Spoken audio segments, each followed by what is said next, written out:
एक दिन कालू कौवा किसी से फोन पर बात कर रहा होता है। तभी वहाँ गोरी कौवी आ जाती है। क्या बात है कालू जी, जब से आपने फोन पे बात की है आप परेशान लग रहे हो।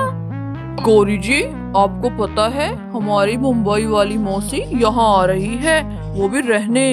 एक काम करो, जल्दी से जाके ये सारे पैसे छुपा दो, कहीं वो लंबा डेरा ही ना डाल ले। हाँ कालू जी, ये तो बहुत बड़ी मुसीबत आ गई है। मैं तो पहले ही बता देती हूँ, मैं कोई घर का काम वाम नहीं करूँगी। पहले ही मुझसे 2 बंदों का काम नहीं होता, फिर मैं उसको कहाँ से पका कर दूंगी। हाँ, मैं जानता हूँ गौरी जी, अगर आप चूल्हे का ज्यादा काम करोगी तो काली हो जाओगी। इसलिए हमें कुछ सोचना होगा कि मौसी यहाँ पर ज्यादा दिन रुक ना पाए। आप फिक्र मत करो गौरी जी, आपके लिए मैं कुछ भी कर सकता हूँ। हाँ वही तो कालू जी, कितने दिन हो गए मैं तो पार्लर भी नहीं गई अभी तक। आप देखिए तो सही, मैंने अभी तक नेल पेंट भी चेंज नहीं की, इतना काम है घर में। हाँ गौरी जी, मैं जानता हूँ, आप फिक्र मत करो। मेरे दिमाग में एक आइडिया आया है। जब मौसी आएगी तो आप झूठ मूठ के बीमार होने का नाटक करने लग जाना, तब हम मौसी से सारा काम करवाएंगे और वो खुद तंगा कर यहाँ से चली जाएगी। हाँ, ये सही कह रहे हो आप कालू जी, ये सबसे अच्छा आइडिया है। तभी तो मैं आपसे इतना प्यार करती हूँ, आप मेरा कितना ख्याल रखते हो। दूसरी तरफ कौवे की मासी चील भी जंगल में दाखिल हो चुकी थी और सीधा कालू कौवे के घर की तरफ जा रही थी। जिस पेड़ में कालू कौवे का घोंसला बना था, चील उस पेड़ के पास आ जाती है और सीधा कालू कौवे के घोंसले के अंदर चली जाती है।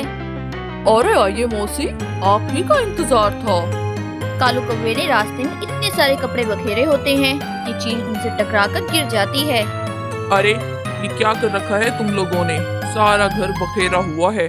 गौरी कुछ काम नहीं करती क्या? और नहीं मौसी, गौरी तो बहुत काम करती है, लेकिन क्या करे, कुछ दिनों से वो बहुत बीमार है, तभी तो सारा घर बिखरा हुआ है। जब आपका कॉल आया तो मैं बहुत खुश हो गया था कि अब हमारे घर में कोई काम करने में मदद जरूर करवाएगा।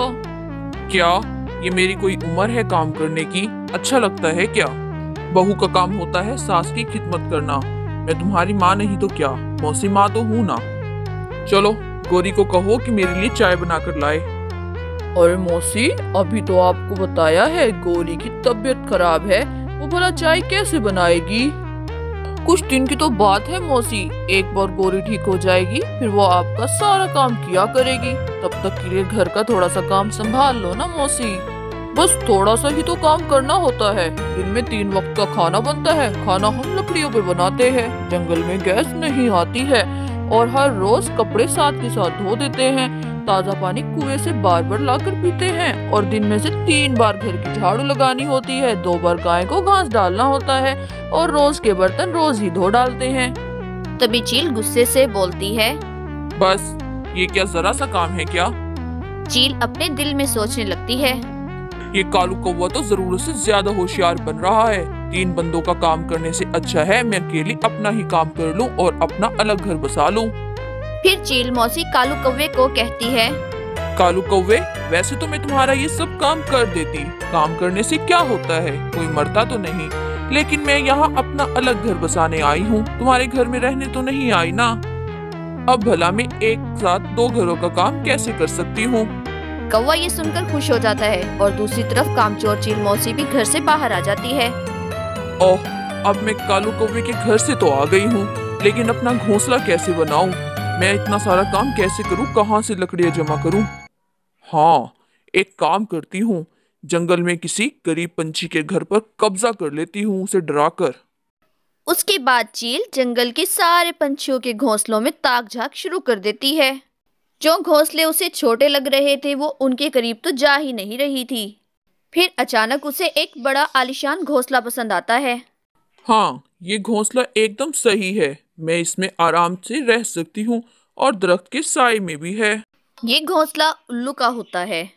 सुनो उल्लू, मुझे ये घोंसला पसंद आ गया है, अब तुम अपना जाके कहीं और इंतजाम कर लो। आज से इस घोंसले में मैं रहा करूंगी, प्यार से मान जाओगे तुम्हारे लिए अच्छा होगा, वरना फिर मैं तुम्हें अपने पंजों में दबोच के मार दूंगी। हा हा हा हा। लगता है आप भूल गई हो चील, ये जंगल मेरा है और इस वक्त आप मेरे घर में खड़ी हो। अगर आप अपने पंजों से दबोच के मार सकती हो तो मैं भी चोंच मार के आपकी आंख फोड़ दूंगा। चली जाओ यहाँ से चुपचाप। चील उल्लू की बातें सुनकर डर जाती है और वहां से चल पड़ती है। तभी मीनू चिड़िया कहती है, अरे चील मौसी, अगर आप चाहो तो मेरे साथ मेरे घोंसले में रह सकती हो। क्या मैं तुम्हारे साथ इस घोंसले में रहूंगी? शक्ल देखिए इस घोंसले की। मेरी औकात इतनी गई गुजरी नहीं है कि मैं ऐसे घोंसले में रहूं। उसके बाद चील राजू चिड़े के पास जाती है। सुनो चिड़े, मुझे तुम्हारा ये घोंसला पसंद आ गया है। मैं इसमें रहना चाहती हूँ। बोलो कैसे जाओगी तुम यहाँ से?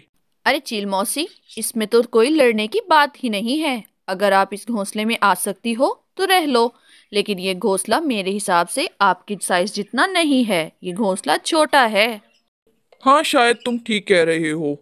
ये मेरे साइज जितने नहीं है, इसलिए मैं यहाँ से जा रही हूँ। उसी जंगल में नदी के पास एक टूनी चिड़िया भी रहती थी। उसने 2 अंडे दिए हुए थे। अपने बच्चों के लिए उसने बहुत प्यारा घोंसला बनाया हुआ था। फिर चील मौसी टूनी चिड़िया के पास आती है। टूनी चिड़िया, मुझे तुम्हारा घोंसला पसंद आ गया है। या तो तुम चुपचाप यहाँ से चली जाओ, वरना तुम्हारे अंडे तोड़कर खा जाऊंगी मैं।